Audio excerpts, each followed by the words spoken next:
નમસ્કાર, આપ જોઈ રહ્યા છો એમજી લાઈવ ન્યૂઝ.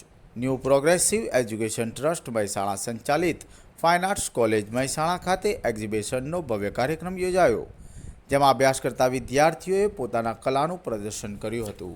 આ કોલેજમાં બહેરામૂંગા વિદ્યાર્થીઓ સહિત બહાર રાજ્યના વિદ્યાર્થીઓ પણ અહીંયા અભ્યાસ માટે આવતા હોય છે. એક્ઝિબિશનમાં વિદ્યાર્થીઓની કલા અલગ જ રીતે દેખાઈ રહી હતી. તેમજ આ કોલેજમાં વિદ્યાર્થી દીકરીઓની ફી ₹40 તેમજ વિદ્યાર્થી દીકરાઓની ફી ₹240 હોય છે. ધોરણ 10 પછી આ કોલેજમાં અભ્યાસ માટે પ્રવેશ મેળવી શકાય છે. વધુમાં આવું જોઈએ વિદ્યાર્થીઓ સહિત શિક્ષકોએ શું કહ્યું. હું ફાઇન આર્ટમાં સેકન્ડ યરમાં છું અને આ મારી બધી કૃતિઓ છે. એમાં ટાઇપોગ્રાફીમાં લેટરના બધા પ્રકારો છે. એમાં કન્ડેન્સ લેટર, એક્સપાયર્ડ લેટર ને બધું છે. અને આ રીતે સાઇઝમાં 1 થી 10ની સાઇઝમાં યુઝ થાય છે અને ન્યૂઝપેપરમાં બી યુઝ થાય. અને આ બધી જે છે ડિઝાઇન એ બધી મોસ્ટ ઓફ ધી સ્ટાઇલ્સમાં ને એ રીતે યુઝ થતી હોય છે. અને આ જે છે એ લોગોનું બેઝિક નોલેજ આપે છે આપણને. મારું નામ વત્સ મેઘપરા છે, fine arts college 3rd year. આ બધી કૃતિઓ અમે બનાવેલી છે. અમારા આખા વર્ષ દરમિયાનની અસાઇનમેન્ટ છે. આ છે પેકેજિંગ ડિઝાઇન, જિલેટ ગાર્ડની પેકેજિંગ ડિઝાઇન છે. બોક્સની અમે ડિઝાઇન કરી છે જે અમને અસાઇનમેન્ટ આપવામાં આવે હતી. આ છે બેનર ડિઝાઇન એડવર્ટાઇઝિંગ માટે, તો લોકોને જાણ થાય બહાર કે ક્યારે એક્ઝિબિશન છે, શું ટાઈમ છે, એના માટે એડવર્ટાઇઝિંગ માટે બેનર છે. આ છે પર્સપેક્ટિવ ડ્રોઈંગ. આપણે કોઈ પણ ઘરને કે આ તે બિલ્ડિંગને ગમે તેને જોઈએ તો એ પર્સપેક્ટિવમાં હોય, એ રીતનું પર્સપેક્ટિવમાં અમે ડ્રો કરેલું છે કોમ્પ્યુટરમાં. આ છે ટ્રાન્સિટ. આ વાહન વ્યવહાર ઉપર આપણે ગમે ડિઝાઇન કરી શકીએ. અત્યારે આપણે મહાકુંભ હતો છેલ્લા દિવસોમાં, એના માટેની જાહેરાત માટે આપણે આ ડિઝાઇન બનાવેલી હતી કે લોકો રસ્તા ઉપર જોઈ શકે કે આ છે અને જાણવા મળે તે માટે. હું 4th યર એપ્લાઇડ આર્ટમાં ભણું છું, ફાઇન આર્ટ કોલેજ મહેસાણા. હવે આજે અમને અસાઇનમેન્ટ આપી હતી કે વાઘ બકરી જે ચાનું જે સિમ્બોલ આપણે જોઈએ છે એના સિવાય અમને ખુદને બીજું સિમ્બોલ ક્રિએટ કરવા આપ્યું. તો આ એની માટે અમે લોકો બનાવ્યા છે. આ છે ને આ છે જે મેઇન સિમ્બોલ છે એની કરતાં અલગ અમારે બનાવવાનું હતું. એવું એનાથી અમને ટાસ્ક આપવામાં આવ્યો. પછી આ બધી જે પ્રેસ લેઆઉટ છે એમાં મોડલ તરીકે અમારે જ રહેવાનું હતું. આ મારી ખુદની જ છે. કુર્તીનું લીધું હતું તો કુર્તી તરીકે મતલબ મેં જ પહેરી હતી અને કુર્તીની એડ હતી તો મારી મોડલ તરીકે મારું ખુદનું જ ફોટો લેવાનું. આ ફેસ વોશ છે તો આ બીજી છોકરી છે દિયા કરીને એને લીધું છે. આ માહી છે એને જ્વેલરીનું લીધું તો એ ટાઈપનું એનું ખુદનું મોડલિંગમાં એનો ફોટો લઈ એને પ્રેસ લેઆઉટમાં એનું મોડલ તરીકે ફોટો મૂકી. આમાં જે છે ચશ્માની એડ હતી તો એને ચશ્મા એને પહેરીને એની એડ કરી છે પ્રેસ લેઆઉટ. અહીંયા હતું કે અહીંયાથી અમને સ્ટોરી આપવામાં આવે, એની પર અમારે સ્ટોરી પર કોઈ ક્રિએટ કરવાની હોય વાર્તા, એની પર આ ડ્રોઈંગ બનાવવાનું હતું અમારે જાતે વિચાર.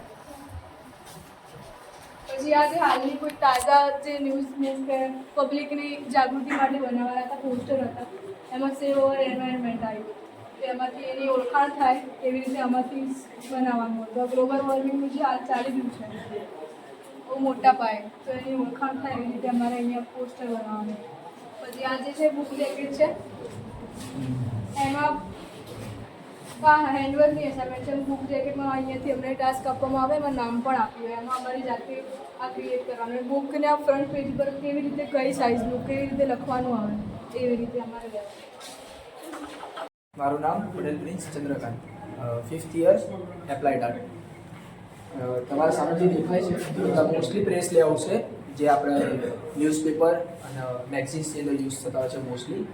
જેની અંદર કેવું છે કે કોઈ બી કંપની કોઈ પ્રોડક્ટને લોન્ચિંગ કરવાની હોય કે આ પછી ઓલરેડી હોય એમના પ્રોડક્ટ્સ છે, એની અંદર કયા ઇન્ગ્રીડિયન્ટ્સ છે શું છે એની એક નોર્મલ બેઝિક કોપી મેટર હોય કે 50-100 શબ્દની. પછી એનું સ્લોગન હોય કે એના વેચાણ માટે વધારો કરવા માટે કોઈ સ્લોગન એડ કરી હોય, સ્લોગનની વધારો કરવા માટે સબ સ્લોગન હોય, કંપનીનું પહેચાન લોગો હોય, અંદર એડ્રેસ હોય, એ અકોર્ડિંગ એ કોમ્પોનન્ટ્સ બધા યુઝ કરી અને એની પ્રેસ લેઆઉટ આખી ડિઝાઇન રેડી કરવામાં આવે છે.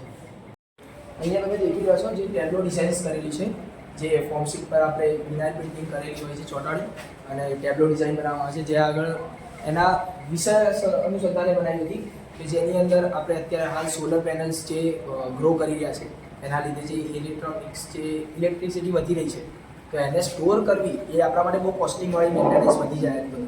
તો એના જગ્યાએ શું કર્યું કે આપણા જે ખેડૂતો હતા તો એમને જે રાત્રિની લાઇટ હતી જે નાઇટમાં આવતી હતી એના જગ્યાએ દિવસે કરી દીધી. એનાથી શું થયું છે કે જે ભય હતો બધા જે જંગલી પ્રાણીઓનો, ઠંડી હતી, એ બધાથી એને છુટકારો મળ્યો. હા, અમારી કોલેજની અંદર 3 જેટલા વિદ્યાર્થીઓ બહેરા મૂંગા છે, જે નથી બોલી શકતા, નથી સાંભળી શકતા, અને એમને ગવર્મેન્ટની રીતે જે એપ્રુવ થઈ એમને એડમિશન પણ લીધેલું છે. અને આજની તારીખની અંદર ભૂતપૂર્વ પણ આવા ઘણા વિદ્યાર્થીઓ ભણી ગયા છે. અત્યારે એક બેન 4થા વર્ષમાં છે, એક પ્રથમ વર્ષમાં છે, બે વિદ્યાર્થી પ્રથમ વર્ષમાં છે. એ સિવાય અહીંયા છત્તીસગઢથી પણ વિદ્યાર્થીઓ ભણવા 3 વિદ્યાર્થીઓ આવેલા છે, જે અહીંયા રહીને જ અહીંયા અભ્યાસ કરે છે, અને એ પણ એમનું પણ કામ સરસ છે. અને આવા પણ જનરલી દિવ્યાંગ વિદ્યાર્થીઓ માટે પણ આ કોર્સ એક આશીર્વાદરૂપ છે, એટલે એવા વિદ્યાર્થીઓને પણ આનો લાભ લેવો જોઈએ.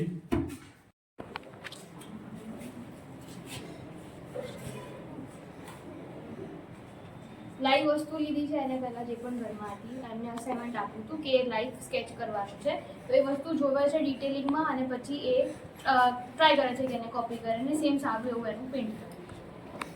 કેટલા વર્ષથી અત્યારે તેનું ફર્સ્ટ યર છે અને 10th સુધી એને એનું સ્ટડી કમ્પ્લીટ કર્યું છે.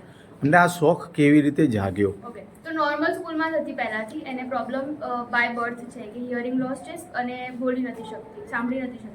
એને સ્પીચ થેરાપી કરેલી છે અમે, અને જ્યારે 10th સુધી નોર્મલ સ્કૂલમાં એને એનું સ્ટડી કમ્પ્લીટ કર્યું છે. ત્યાર પછી નક્કી કર્યું કે આગળ 11th-12th તો નહીં સ્ટડી કરી શકે, તો પછી એના ફાઇન આર્ટ્સમાં મૂકી. કેમ કે પહેલાં જે વેકેશનમાં ડ્રોઈંગ ને બધું સ્કેચીસ ને બધું બનાવતી હતી, પછી આઈડિયા આવ્યો કે આ કોલેજમાં આ શીખ્યા પછી એમનો શું ગોલ છે? આને આગળ જવું છે, એક સારું આર્ટિસ્ટ બનવું છે. અને કેવું છે કે એ બોલી નથી શકતી પણ એના ઇમોશન્સને પણ જે પણ છે એક્સપ્રેસ કરે છે આર્ટ થ્રુ. તો વિચાર તેવો છે કે સારી એવી આર્ટિસ્ટ બને, ફેમસ અને આગળ વધે. મળે છે, અને વિદ્યાર્થીને આમ જોવા જાઓ તો નોમિનલ ફીની અંદર અભ્યાસ કરી શકે છે. ખાલી બહેનોની ફી ફક્ત 40 રૂપિયા છે, જ્યારે ભાઈઓની ફી 240 રૂપિયા વાર્ષિક છે. એટલે બહુ નોમિનલ ખર્ચાની અંદર આ એક સરસ કોર્સ થયો છે. અને આની અંદર એડવર્ટાઇઝિંગનો કોર્સ હોવાથી અત્યારે જગતની અંદર જનરલી કોઈ પણ પ્રોડક્ટ બહાર પાડવી હોય તો એડવર્ટાઇઝિંગ વગર શક્ય નથી. કોઈ પણનું વેપારીકરણ કરવું હોય કોઈ પણ ચીજ વસ્તુનું, તો એના માટે એડવર્ટાઇઝિંગ મેઇન બેઝ બની ગયો છે હવે. એટલે એના માટે એડવર્ટાઇઝિંગનો એક સરસ કોર્સ છે. અને અમારો વિદ્યાર્થી અહીંયા 5 વર્ષ પૂરા કર્યા પછી કોઈ પણ વિદ્યાર્થી બેકાર નથી, કારણ નાની મોટી જોબ કરી લે છે અથવા તો પોતાનો બિઝનેસ પણ શરૂ કરી શકે છે જે એડવર્ટાઇઝિંગની લાઇનની અંદર. અને આની અંદર કોઈ કમાણીનું કોઈ નક્કી હોતું નથી. વિદ્યાર્થીની જેવી આવડત એવી લાખો રૂપિયાની પણ કમાણી કરી શકે છે. અને અમારા ઘણા પણ આપણા વિદ્યાર્થીઓ છે આજે બહુ સારી પોસ્ટ ઉપર અને સરસ એડવર્ટાઇઝિંગ ઓફિસો લઈને પણ બેઠા છે અને માર્કેટમાં સરસ કામ કરે છે. એટલે આ લાઈન ખરેખર બહુ સરસ અને સુંદર છે. એટલે જે વિદ્યાર્થીઓ 10મું પાસ કરે અને એમને જો કલામાં રસ હોય તો જરૂરથી કોલેજની મુલાકાત લે અને એ પોતે પોતાનો જીવનનો એક અભિગમ નક્કી કરી અને પોતાની લાઈફ આખી ચેન્જ કરી શકે છે. તો દરેક મારા નમ્ર વિનંતી છે કે જે SSC પાસ કરેલા વિદ્યાર્થીઓ છે એ 100% કોલેજની મુલાકાત લીધા પછી પોતાનો નિર્ણય નક્કી કરે આગળના ભવિષ્ય માટે. અહીંયા મુલાકાત માટે કોઈને આવવું છે તો આ એડ્રેસ શું છે? એડ્રેસ છે Mehsana the new progressive college of fine arts, Pooja building, નવી કોર્ટ જે આપણે બની છે એની બિલકુલ સામેની બાજુ છે, વણીકર ક્લબની બાજુમાં.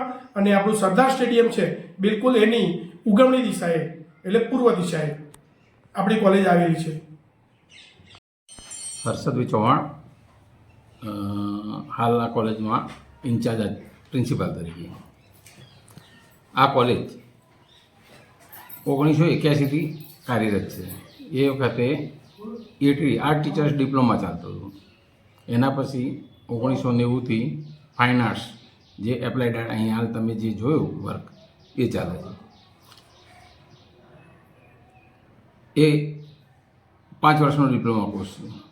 એનું એડમિશન જૂન મહિનામાં 10માની રિઝલ્ટ પડ્યાના અઠવાડિયા પછી એટલે 1 વીક પછી ચાલુ થાય છે એડમિશન. અને 10મું પાસ જરૂરી છે. 10મું પાસ હોય તો એડમિશન મળે. ને આ એડમિશન સરકાર આપે છે. આની ફી નોમિનલ વિદ્યાર્થી બહેનો માટે 40 રૂપિયા અને વિદ્યાર્થી ભાઈઓ માટે 240 રૂપિયા. હા, આ જે 240 રૂપિયા ભાઈઓ માટે અને 40 રૂપિયા બહેનો માટે જે ફી છે આખા વર્ષની છે. આ ધંધાકીય માટેની જોબ માટેની છે. ગવર્મેન્ટ ચાન્સીસ ખરા પણ ઓછા નહીવત. બાકી બિઝનેસ માટેની એડવર્ટાઇઝિંગ જાહેરાત માટેનો જ કોર્સ છે, પ્રિન્ટ મીડિયા માટેનો. આ 1 થી 5 વર્ષમાં અલગ પ્રકારનો પ્રાઇમરી બેઝ કરતાં આગળ નીકળ્યા છે. આ કોર્સ પૂરો કર્યા પછી બાળકોને જોબના ચાન્સીસ કેટલા રહે છે? 100%. જોબના ચાન્સીસ 100%, પણ જોબ વિદ્યાર્થીઓ જવા પણ તૈયાર નથી. આ સાલ 7 વિદ્યાર્થી જે ચાલુ છે એમને ઓપોર્ચ્યુનિટી 3 જગ્યાએથી આવી, પણ કોઈ જવા જ તૈયાર નથી. પોતપોતાનું નાનું મોટું કામ કરતા રહે છે. અહીંયા કેવા કેવા ટાઈપનું નોલેજ પીરસવામાં આવે છે? ટોટલી એડવર્ટાઇઝિંગ માટેનું, જે સ્ટેશનરી મળી મોટા હોર્ડિંગ સુધીનું, મેગેઝિન, ન્યૂઝપેપરનું, કેટલોગ,